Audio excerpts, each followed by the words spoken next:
Hi everybody, it's Mrs. Dr. B. We are on Boyle's Law. So let's go ahead and do this. Please remember with every one of your basic gas laws that we are dealing with Avogadro, Boyle's, Charles, Gay-Lussac, that every one of these are going to utilize the ideal gas law as the primary foundation. Each of the laws are found within the gas law. So if you will just remember that PV equals nRT is your ideal gas law. Boyle's law is going to be using pressure and volume. So if you look over here to the left, you will see PV equals nRT. These are the only two things, the pressure and the volume are the only two things that change, which basically means N, R, and T are a constant. So we can set up that P1 V1 is equal to a constant, which is going to also then be equal to P2 V2, and that's your working equation for the Boyle's law problems. All right, we understand probably more about Boyle's law than most of the rest of them because we understand what happens with astronauts, or at least we think we do, that they understand the relationship between pressure and volume, and the pressure suits, obviously, that they put on keeps them from getting larger and larger. I remember growing up and everybody said that if you went to outer space and you took your glove off, you'd explode. Well, in all honesty, if you took your glove off, the pressure would actually be less, and so the volume would increase because two things on the same side of an equal sign, going back to the PV equals nRT, are going to be in an indirect proportional statement, because if this is equal to K, that when P goes up, in order for K to stay the same, PV has to decrease. All right, so this is the first time I really want to be able to do this. Normally I would have my students do what is called a PTV stick. I'm going to pause for just a second so I can get it ready to show you what I would like for you to do for yourself. It's not obligatory, but most of my kids, when they go off to college, want to have this with them anyway. So hang on just a second. Okay, so normally I would have a popsicle stick.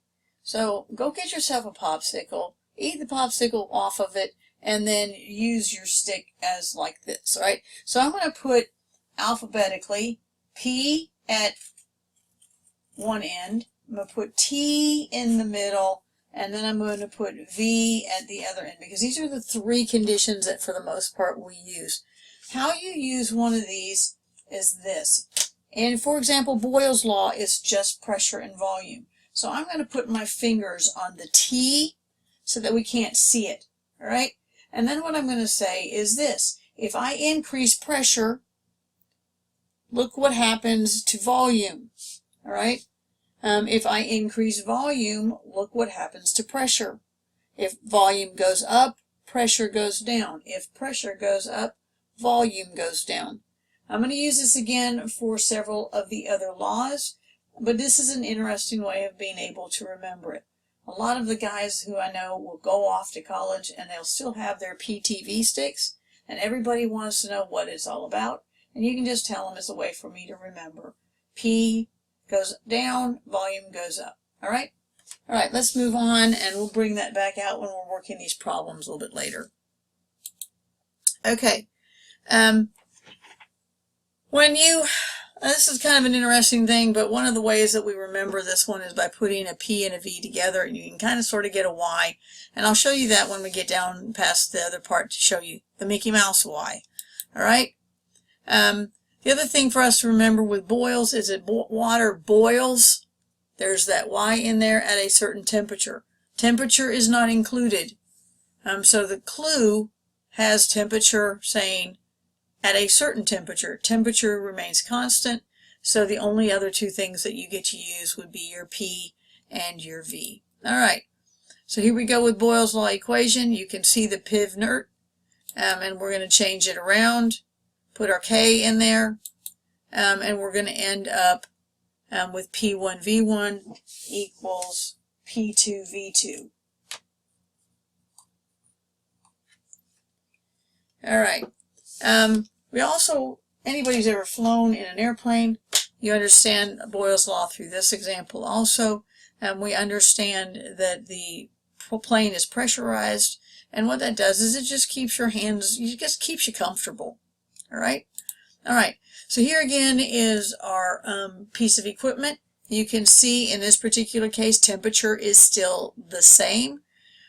You can see we're not adding any more gas because there's nothing happening to the blue cylinder on the left. The number of dots in the yellow cylinder area stays constant, which means N stays constant. But notice we're adding green pistons, which means we're adding additional pressure. So if we are adding additional pressure, what's happening to the volume? Well, the volume responds by decreasing. So increasing pressure, decreasing volume, that goes along with our pressures, our stick, pressure up, volume down. Okay? So just make sure you remember all of this as you work. Okay, so let's do some practice problems. These are the ones that I'm going to give you. I'm going to work them over here to the side really quickly. I don't want to spend a lot of time with them because I'm trying to keep these done as quickly as possible. All right, so the first thing you have to do when you do these problems is identify what are you being looked at.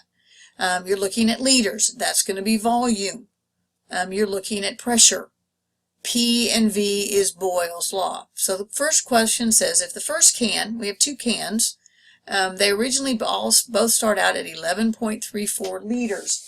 That would make that the V1. Okay, V1 is 11.34 liters.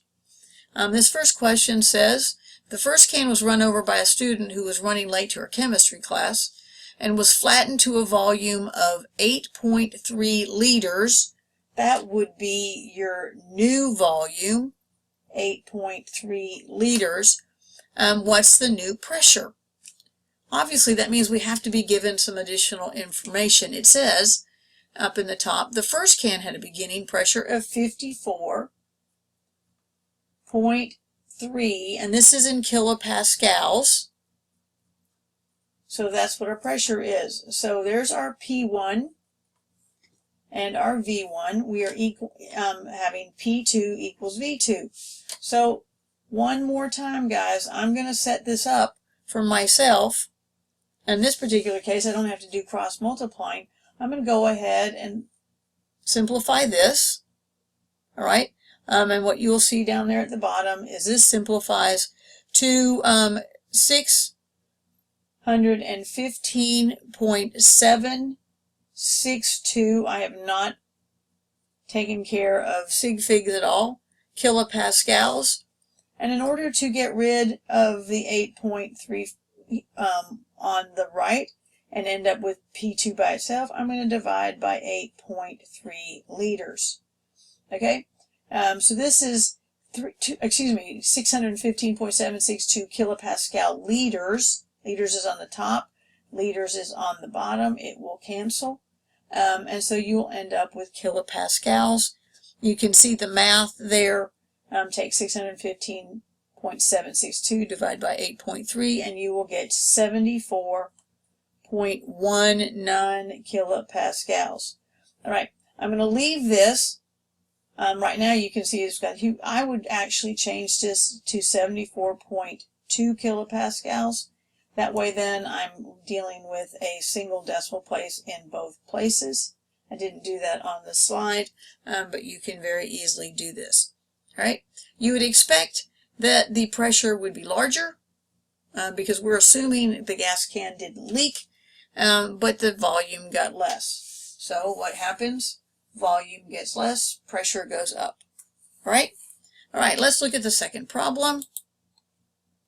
The second problem is pretty similar to the first problem, except that we have now, well, we started with a smaller pressure, all right? But we also are asking, instead of asking for pressure this time, we're asking for liters, all right? We're not asking for pressure this time. So let's go ahead and put in our numbers again. Our initial volume in both cases was 11.34 liters. In this particular case, the pressure is 29.8 kilopascals. We know that the final pressure is, oh my goodness, 188.3 kilopascals. So what are we looking for? We are looking for the second volume. All right, so you're going to do this the same way. Take your 29.8, multiply it by 11.34. You're going to get 337.932 kilopascal liters in order to solve for volume, which is going to be in liters. We want to divide by the new kilopascals. Notice now kilopascals will cancel and I will end up with liters as a unit. And what do we end up with? With 1.79 liters.